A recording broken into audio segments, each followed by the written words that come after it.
Puji Tuhan. Nah, saudara kasih dalam Tuhan, baik kita langsung saja. Slide-nya saya sudah siapkan buat kita semua. Nah, kita malam hari ini mau belajar latar belakang penulisan 1 Tesalonika. Ya. Tentunya 1 Tesalonika ini ditulis oleh Rasul Paulus ya, saudara kasih dalam Tuhan. Nah, kita lihat latar belakangnya ini. Ya, oke, nah, mana ini? Ya, jadi 1 Tesalonika terletak, ya Tesalonika, kota Tesalonika, saudara, terletak di sekitar 160 km di sebelah barat daya kota Filipi. Ya, kota ini adalah ibu kota dari dan pelabuhan yang paling terkemuka di wilayah Makedonia, sebuah provinsi Romawi ya, saudara. Nah, Paulus mendirikan gereja Tesalonika pada perjalanan misioner yang kedua. Pelayanan yang berhasil di wilayah itu dihentikan sebelum waktunya karena dimusuhi oleh kalangan orang-orang Yahudi ya. Mereka tidak bisa menerima pengajaran dari Rasul Paulus. Kita bisa baca dalam Kisah Para Rasul pasal 17 ayat 1-9. Dan karena terpaksa, Paulus meninggalkan Tesalonika. Paulus pergi ke Berea. Nah, ini kota Berea, di mana sekali lagi pelayanannya singkat di sana dan terhenti oleh penolakan yang timbul karena orang Yahudi yang mengikuti dia dari Tesalonika. Jadi orang yang menolak dia di Tesalonika, mereka tahu dia ada di Berea, mereka juga pergi ke Berea dan ya, berusaha menghasut, mempengaruhi ya, jemaat Tuhan yang ada di sana untuk tidak menerima pengajaran dari Rasul Paulus. Nah, kita bisa baca di pasal 17 ayat 10-13. Nah, kemudian Paulus akhirnya pergi ke Athena, ya, di ibu kota Yunani, di mana Timotius bergabung dengannya. Nah, kira-kira perjalanannya seperti itu, saudara. Ya, jadi dia lewat darat, kemudian melewati lautan. Ya. Nah, Paulus mengutus Timotius kembali ke Tesalonika untuk menyelidiki keadaan jemaat yang masih muda di sana ya. Sedangkan Paulus akhirnya dia dari Athena, dia melanjutkan pelayanannya ke Korintus. Nah, ini dia Korintus, Athena. Jadi Korintus di wilayah Yunani ya. Nah, ini dulu masuk dalam wilayah Romawi juga. Oke, setelah menyelesaikan tugasnya, Timotius pergi ke Korintus untuk melaporkan ya. Jadi dia tadi disuruh ke Tesalonika dan akhirnya dia ke Korintus berjumpa kembali dengan Paulus. Dia melaporkan pada Paulus mengenai gereja di Tesalonika. Nah, kita bisa baca di pasal 3 ayat 6-8. Nah, sebagai tanggapan atas laporan Timotius, Paulus Tesalonika ini. Nah, mungkin 3-6 bulan setelah gereja itu dimulai. Jadi gereja itu baru berdiri ya, belum setahun gereja yang di Tesalonika. Orang-orang percaya yang di Tesalonika. Karena Paulus terpaksa meninggalkan Tesalonika dengan tiba-tiba karena penganiayaan, orang yang baru bertobat itu hanya menerima sedikit ya pendidikan mengenai kehidupan Kristen karena baru beberapa bulan, belum 1 tahun. Nah, dan Paulus mengetahui dari Timotius mengenai keadaan mereka dan dia menulis surat ini yang pertama untuk mengungkapkan sukacitanya tentang keteguhan iman dan ketekunan mereka di tengah-tengah penganiayaan. Kemudian untuk mengajar mereka lebih jauh tentang kekudusan dan kehidupan yang saleh. Dan untuk menerangkan beberapa kepercayaan khususnya mengenai status orang percaya yang telah mati sebelum Kristus datang kembali ya. Gimana sih orang Kristen setelah mati ya? Apa pengajaran setelah itu? Nah, Paulus jelaskan nih dalam surat 1 Tesalonika. Nah, setelah kalau di pasal 1 ya, setelah memberi salam pada jemaat, Paulus dengan sukacita memuji jemaat Tesalonika atas semangat dan iman mereka yang begitu tabah di tengah segala penderitaan. Kemudian Paulus juga menanggapi kecaman dengan mengingatkan mereka akan kemurnian motivasinya ya. kesungguhan kasih dan perhatiannya terhadap mereka. Nah, serta kelakuannya yang jujur di mereka. Paulus menekankan perlunya dan pentingnya kekudusan dan kuasa dalam kehidupan Kristen. Orang percaya harus hidup kudus. Ya, kita bisa baca dalam pasal 3 ayat 13 ya, saya bacakan saja buat saudara.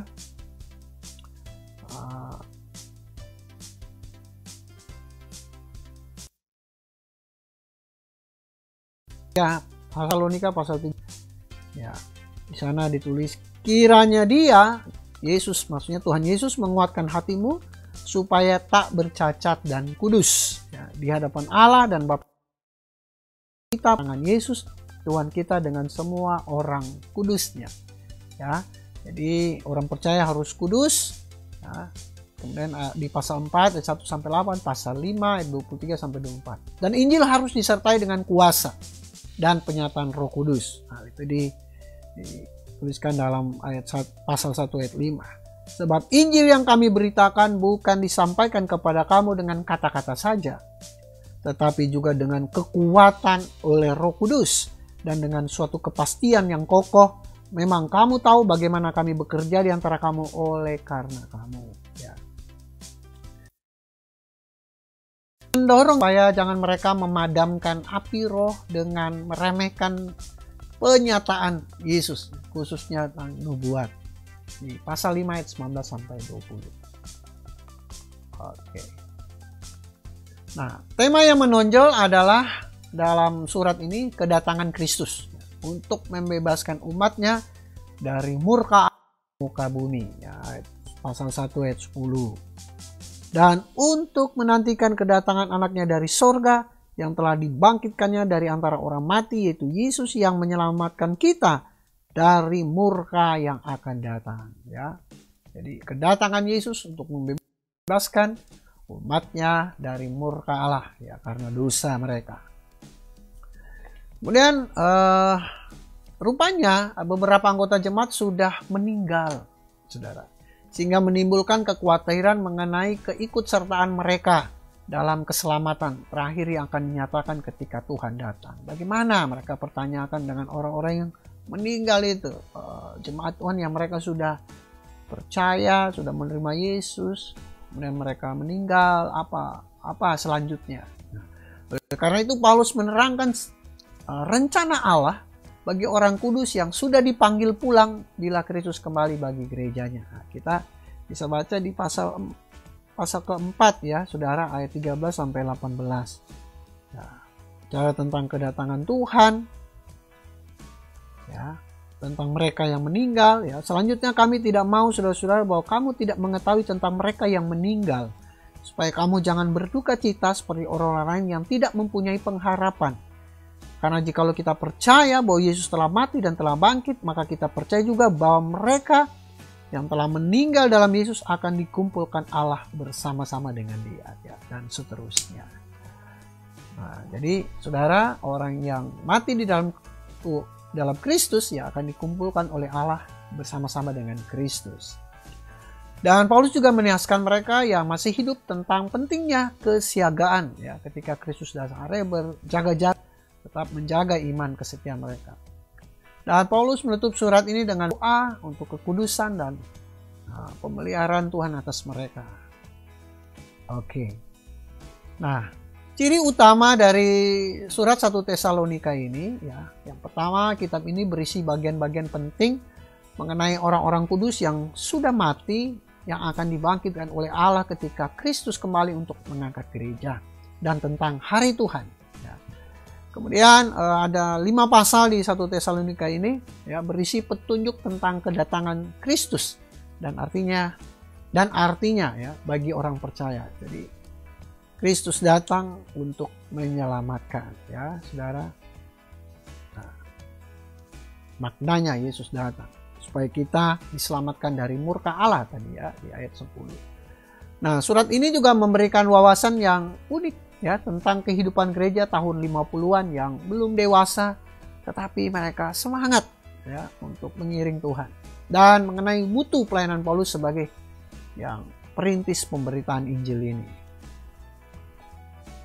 Oke. Nah, selanjutnya saudara, tadi ciri utama dari surat ini, ajaran-ajaran utama dalam kitab 1 Tesalonika ini, yang pertama di pasal 1 sampai pasal 3, ya, pengajaran tentang kehidupan pertobatan orang-orang Kristen di Tesalonika. Ya. Di mana di pasal 1 dan 3 ini menjelaskan pertobatan orang Kristen di Tesalonika yang membawa perluasan pemberitaan Injil. Karena mereka menerima Injil dengan sukacita, beriman kepada Allah saja, ya, dan beriman kepada Allah. Nah, mereka menolak penyembahan kepada berhala-berhala dan hidup sesuai dengan firman Allah. Padahal dulu mereka penyembah berhala. Nah, pertobatan orang-orang Tesalonika kepada Injil dikarenakan pemberitaan Rasul Paulus yang didasarkan atas hati yang suci dan kehidupan yang benar. Di pasal 4 dan 5, ya, kita bisa mendapatkan pelajaran tentang kehidupan dalam menantikan hari kedatangan Tuhan Yesus yang kedua kali. Dimana pada pasal 4 sampai pasal 5, Rasul Paulus mengajarkan bahwa orang Kristen harus selalu melakukan apa yang suci dan tidak mencemarkan diri. Kedatangan Tuhan Yesus kedua kali adalah suatu penghiburan terhadap orang percaya yang pernah kehilangan keluarga seiman, ya, ditinggalkan karena meninggal. Tetapi hari itu juga merupakan hari penghukuman bagi dunia dan orang yang tidak percaya. Karena tidak perlu khawatir, karena orang yang mati dalam Tuhan, ya, dia hidup bersama-sama dengan Tuhan. Haleluya. Nah, maaf saudara. Oke. Kemudian sebagai kesimpulan, ya, dari ajaran-ajaran dari Rasul Paulus pada jemaat di Tesalonika di surat yang pertama ini, ya, 1 Tesalonika mengajarkan tentang kehidupan orang Kristen di dalam cara hidup yang benar dan penuh penghargaan dalam menantikan kedatangan Yesus yang kedua kali. Oke.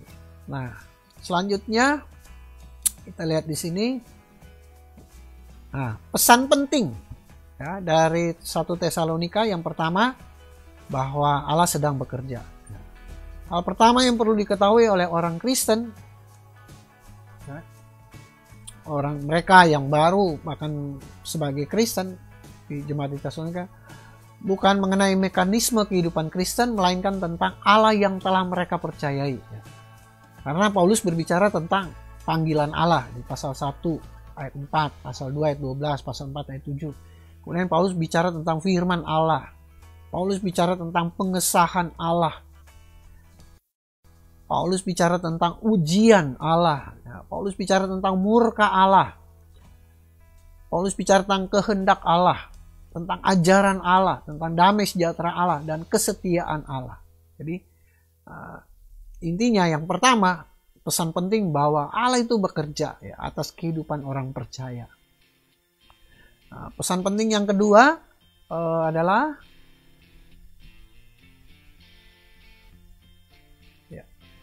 Kristus akan datang kembali.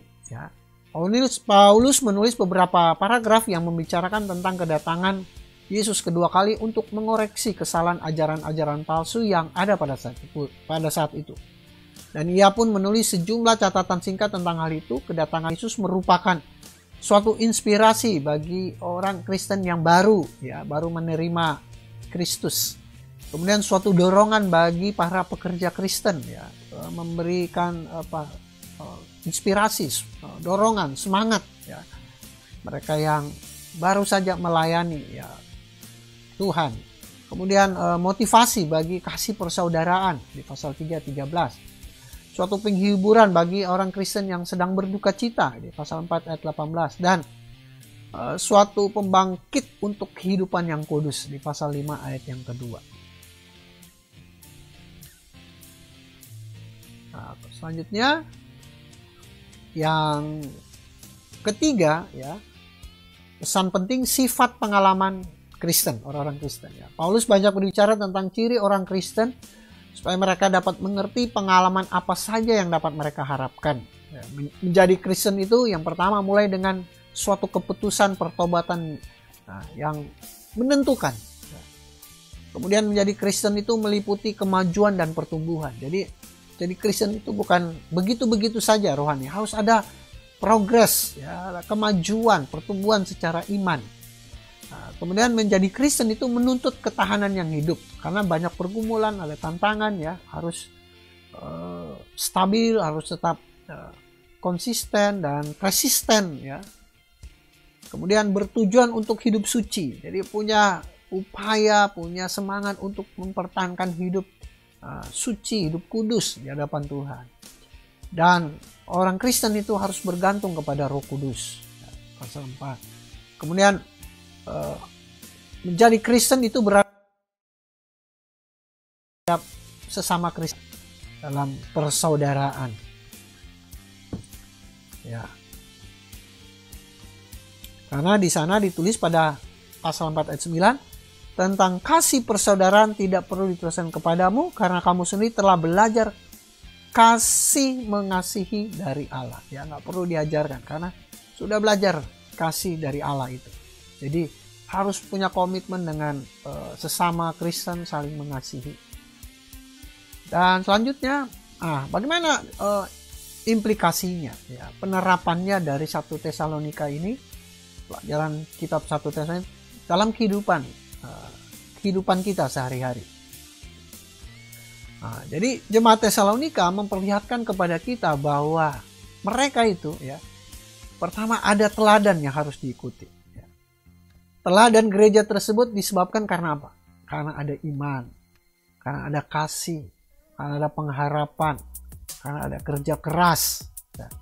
Karena ada sukacita dalam penderitaan, dalam pergumulan tetap bersyukur, dan selalu rindu untuk mendengarkan firman Allah, ya, dan berdiri teguh di dalam penderitaan, dalam tantangan, ya saudara. Jadi jemaat Tesalonika ini begitu luar biasa. Kita bisa belajar dari mereka meskipun mereka baru menjadi Kristen, tapi mereka sangat teguh dalam penderitaan mereka, saudara. Kemudian bicara tentang teladan Paulus sebagai seorang pelayan Kristus, sebagai hamba Tuhan. Kita lihat di sini, ya, dia begitu berani, bahkan lembut dan penuh kasih kepada jemaat, ya, penuh kejujuran dan dapat dipercaya sebagai seorang panutan, selalu ingin menyukakan Allah lebih daripada menyukakan manusia. Nah, inilah yang harus kita terapkan sebagai mungkin saudara, sebagai hamba-hamba Tuhan, pengerja gereja, ya. Teladan Paulus sebagai hamba Kristus, ya. Nah, kita bisa belajar karakternya ini lewat 1 Tesalonika ini. Dan penerapan yang selanjutnya, ya, ini tentang petunjuk-petunjuk untuk ditaati. Ya. Ya, petunjuk tentang moralitas Kristen yang khas dalam masyarakat kafir zaman itu, ya. Mereka banyak yang mayoritas menyembah dewa-dewa, ya. Kemudian apa? Tentang hubungan dan tingkah laku dalam gereja Kristen. Nah, jadi luar biasa moralitas orang Kristen pada zaman itu. Mereka tetap memegang teguh iman mereka di tengah-tengah minoritas, di tengah-tengah mayoritas yang tidak percaya Tuhan. Kemudian yang ketiga, tujuan yang harus dicapai, ya, bahwa kehidupan itu berharga. Nah, kemudian pikiran yang terbuka untuk firman Allah. Kemudian iman yang tahan uji. Kemudian yang keempat, pelajaran yang penting tentang kehidupan doa, ya. Di pasal 1 ayat 2, 3, pasal 3 ayat 11 sampai 13 dan pasal 5 ayat 23 dan 24 itu bicara tentang doa, ya. Paulus juga mendoakan mereka, jemaat yang di Tesalonika. Nah, tema-tema kunci dari 1 Tesalonika ini, yang pertama bicara tentang pemberitaan Injil, ya. Dalam surat ini jelas bahwa Paulus sangat memiliki perhatian besar pada pemberitaan Injil, melebihi segala sesuatu dalam hidupnya. Yang kedua bicara tentang pertobatan, ya, tema kunci dari 1, ya, merupakan pernyataan yang luar biasa tentang bagaimana manusia seharusnya menanggapi Injil. Karena ciri-ciri pertobatan, ya, jadi harus berbalik dari hidup yang lama, ya, dia punya iman, ya, kehidupan masa lalu harus ditanggalkan, ya, harus melayani Tuhan, harus memiliki kasih Allah. Kemudian kehidupan masa kini harus menjadi teladan, menjadi berkat. Menanti, ya, bicara tentang pengharapan akan kedatangan Tuhan yang kedua.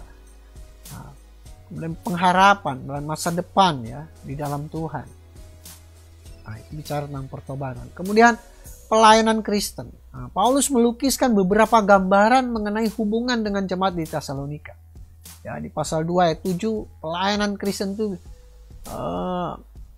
gambarannya seperti seorang ibu pengasuh yang lemah lembut. Ya, saudara bisa baca di pasal 2 ayat 7. Saya bacakan buat saudara. Tetapi kamu berlaku ramah, ya, di antara kamu, sama seperti ibu mengasuh dan merawat anaknya. Ya, bagaimana seorang ibu mengasihi anaknya, ya, begitulah sesama Kristen, ya, harus lemah lembut, penuh kasih mesra, ya, satu dengan yang lain. Kemudian sebagai seorang pekerja yang tekun, ayat 9. Sebab kamu masih ingat, saudara-saudara, akan usaha dan jerih lelah kami, sementara kami bekerja siang malam, supaya jangan menjadi beban bagi siapapun juga di antara kamu. Kami memberitakan Injil Allah kepada kamu. Dan Paulus menunjukkan bahwa dia pun bekerja, ya, dia pun dengan jerih lelah, supaya dia tidak menjadi batu sandungan, tidak menjadi beban bagi orang lain, ya. Dia pun bekerja dengan tekun. Kemudian pelayan Kristen adalah seorang ayah yang menguatkan hati. Ya, ayat 11.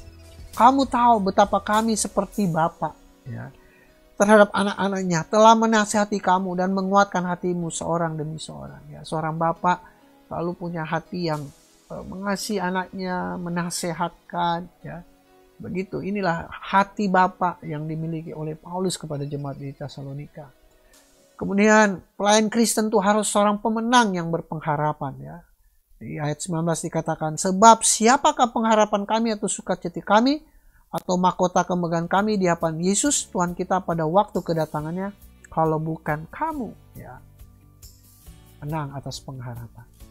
Kemudian tema penting firman Allah, ya. Paulus menggunakan kata ini dalam beberapa kesempatan, firman Allah, firman Allah. Kemudian menyukakan hati Allah. Jadi secara singkat surat ini berisi tentang bagaimana menyukakan hati Allah. Jemaat di Tesalonika telah melakukannya, tapi didorong untuk lebih lagi melakukan untuk menyenangkan hati Allah. Ya. Kalau kita menyenangkan hati manusia, ya ujung-ujung kita kecewa, kita berharap sesuatu. Tapi kalau kerinduan kita menyenangkan hati Allah, ya, saya yakin dan percaya kita tidak akan kekurangan suatu pun yang baik dari Tuhan. Berkat Tuhan, pertolongan Tuhan, kita akan alami karena kita punya kerinduan setiap hari menyukakan hati Tuhan. Oke, selanjutnya saudara.